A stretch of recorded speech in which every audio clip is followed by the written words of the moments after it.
I have a lot of people who have also been able to manifest things in their life which they thought they could never manifest. And it's also about changing your physical reality from what you thought is just a dream, but you can make it into that reality. So my success stories are my clients. My success stories are the people who share it. And I've basically put it on social media because I've got quite a few of them. So there are quite a few success stories that I've shared on even my platforms. So those are my little fruits of of time and patience and hard work. Yeah. Great. Please tell us about yourself, your unique special points or features. Basically my unique special points or features is that I do work through energy. So we all learned in school that energy is all around us. And it's just a matter of transforming it from one way to another. So to give you an example, I had gone 2 years ago, I had gone to Canada, and it was my very first day there. And I had my daughter with me, and it was basically we were meant to go. I was going there for a project that I was working on, and on the very first day, I lost my purse. And the purse had all of the cash that I needed in to survive in that country for at least a couple of months. So it was quite a bit of cash. So using the same techniques that I have basically taught people on how to manifest for themselves, I was able to manifest my purse that I lost back into my reality. And 4 days later, there was a person who called me, basically tried to connect with me on all social media that they possibly can, because only my UAE documents were in my purse and I had lost it. So I didn't know what I had to do. He contacted me and he sent me a WhatsApp. I said, "Hey, are you missing something?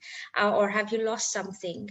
And I said, "Yes, I've lost my purse." And the very next day he came over where I was and he gave me my purse back. Now, if you're thinking it's a 1 in a million to get something, especially which holds a lot of cash, and basically your important documents, to manifest it back into your reality, something impossible. Well, I did that. I practice exactly what I preach. I did that and I was able to bring that back into my reality through energy work and through my way of focusing the energy of my purse back into my reality. So that is my unique special points, because I deal with energy and I actually show people how to utilize energy to enhance their current way of living and to make it better and evolve in that process. So that's what I do. Very nice. Do you face any challenges in terms of sometimes you are low in your, day or a small time period, and then you require to get motivated yourself by some other means. So Yeah. do you face such issues and you overcome this? Yes, I do. Because one of the things that I do talk a lot about is the laws of how energy works. So one of the laws is everything is cyclical. So if you're having a peak period, you will also have a down period. And again, if you're having a down period, you will again go back into a peak period. But the key is to prepare for your down period whenever you know you're at your peak. So whenever you do have that understanding of when you know you're at your peak, and you already have that awareness that the laws of energy work in terms of cyclical in nature, there will be a down period. So you just have to prepare yourself for it. So whenever I do have those down periods, what I do is I focus a lot on my own inner work, my own transformative cycle, my own personal evolution. How can I be better at helping people? How can I be better at serving people? How can I make things that what people need for the current time frame? Like I review everything what I go through, and then I come up with better strategies. I come up with better things for people because that's what they currently need. So it's just the universe telling me that what I was having was great at that point, but now people need to evolve into a better state. So you need to evolve as well. So I'm giving you this down period so you evolve during that time, and then you again branch it out to the people so that you can help them evolve as well from your learnings. So that's what I do. Quite interesting. Something different. Very good. Yeah.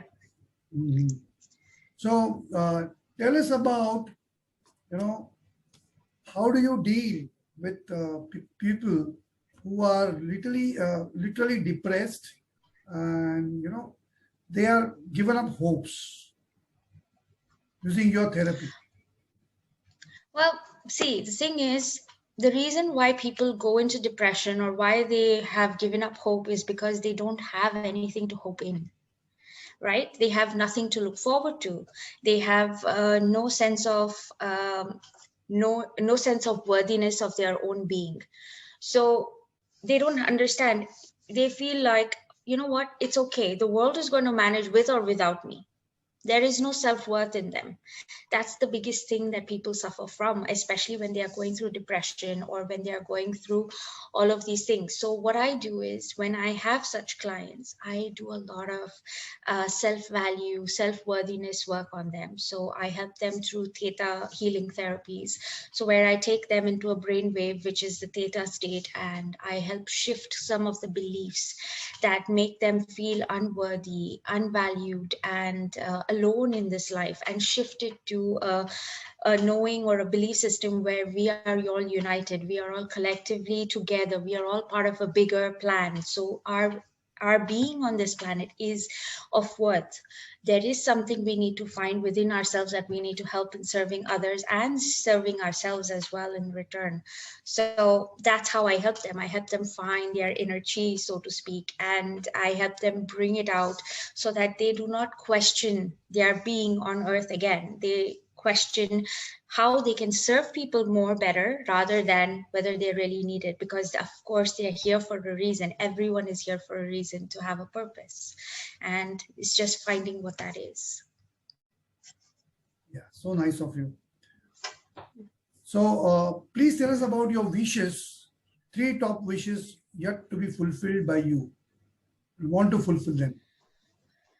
Well, I've got some pretty top ones up there. So one of the first, or the biggest one that I have in my goal, is to help the world treat each other like humans. It shouldn't be based on culture, race, nationality, or anything of that sort. It's just one race, it's humans.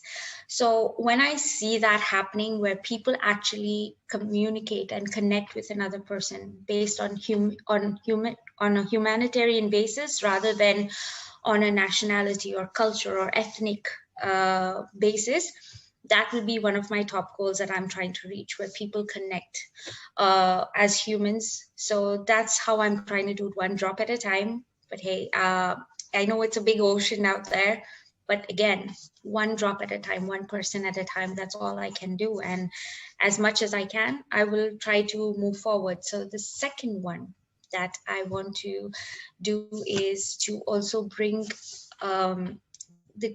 a healthier environment, help people to understand and be more self-aware of the choices they are making in life,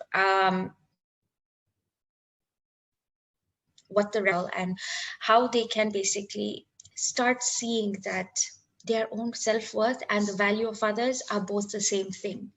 So, one thing I love about my own upbringing is that we were taught about namaste, right? Every time we say namaste, it's for me, what is the meaning of that word namaste is that the divine in me bows down to the divine in you. That's why whenever we say the namaste, we bow down. And that is something I want people to understand, is that we all have the divine within us as well as in each other. So there is no reason to disrespect ourselves as well as disrespect another person.